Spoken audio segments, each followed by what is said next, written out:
Hello, good morning. Today we're going to be making a special birthday card for my aunt, and her birthday is right after the first of the new year. I wanted to talk about this aunt for a minute before I make her card so you can see why she's so special to me. My aunt was there when I was born, and my mother was very young, so she was like a very positive role model in my life. It was really nice growing up with this woman in my life as my aunt. I really appreciate her, and I have such fond memories of her when I was a youngster. In fact, one time I got in big trouble. I walked to her house. I got in so much trouble, but it was still worth it. I loved her. I just wanted to go see her and visit her. Of course, it scared my mother to death because she didn't know where I was, and Anyway, so this is the aunt we're celebrating today. This aunt is so special to me because she always took the time to listen. She always took the time to care.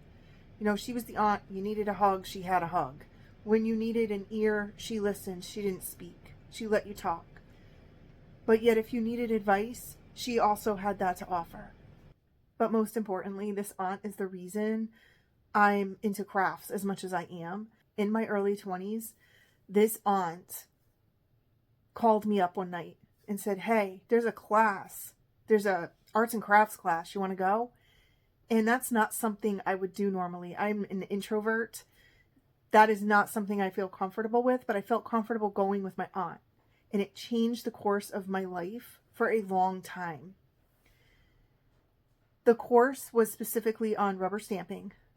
And I took one class and I got hooked. I was hooked. I started making greeting cards.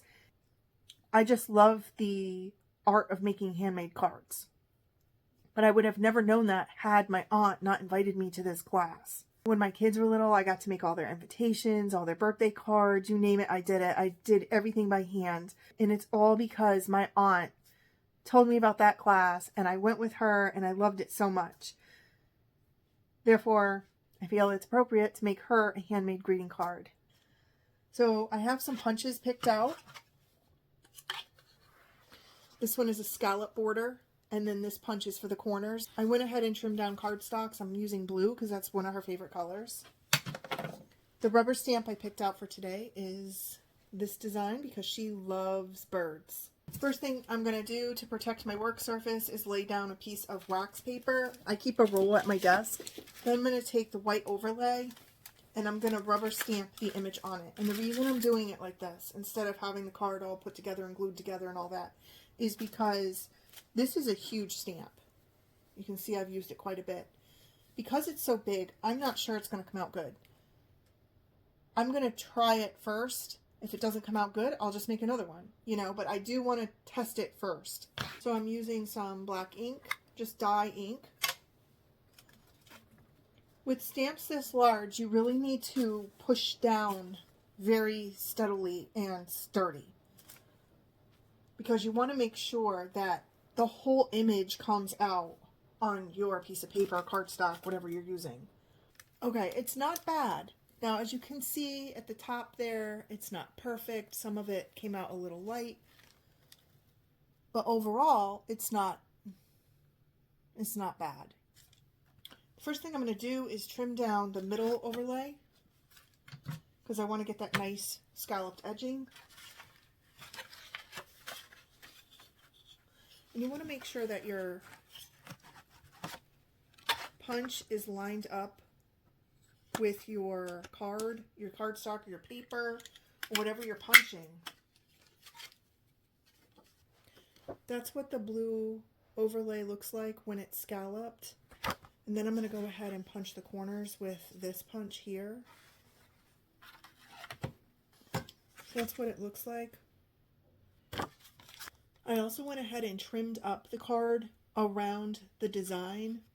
And I clipped a little bit off of the top and around the sides of the actual design, and that's okay. I just wanted to make it, less white space. And then, if you see what I did there, I tucked it under the scalloped edging on the corners. And then the bottom shows the scalloped little edging. So that's how it's looking so far. And now I'm going to go ahead and color in my image. So I stamped out the happy birthday message inside the card, and I also ran the scalloped edging over the bottom of the inside message. And now I'm just going to go around with a brush marker on the side of the brush marker, and I'm just edging the card. That's all I'm doing. It doesn't have to be perfect. Just edging it. That gives it a little depth when you place it inside the greeting card. And I picked a color that's similar to the greeting card as well. So that's what it would look like inside. Just very little edging there. Now I'm taking some brush markers, watercolor brush pens, and I'm just going to go ahead and color in the image.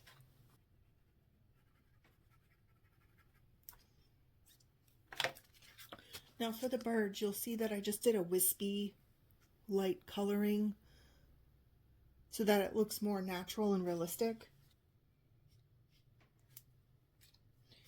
And I used this marker. I thought it was gray, but it ended up being blue, and it's very similar to the card base color, so that looks really pretty there.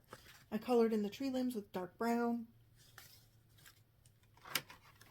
And then I did like a salmon color, pinky salmon for the flowers. And then I did gray and pink for the little mouse. I also did some greens for the leaves. So I have this whole basket of glitter glues, and I'm just going to add some little details to this with the glitter glue. I just added a tiny dot for the mouse's tongue to make it sparkle a little bit.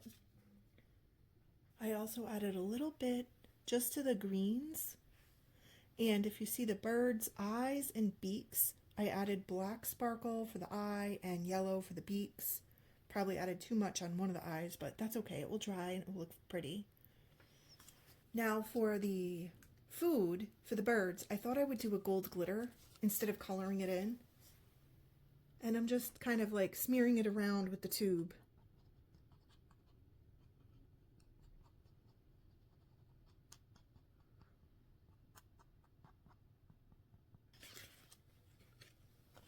That's really all there was to it. Just a little design, a little glitter to make it sparkle, and a happy birthday message for a really special lady. Thank you so much for watching. Take care.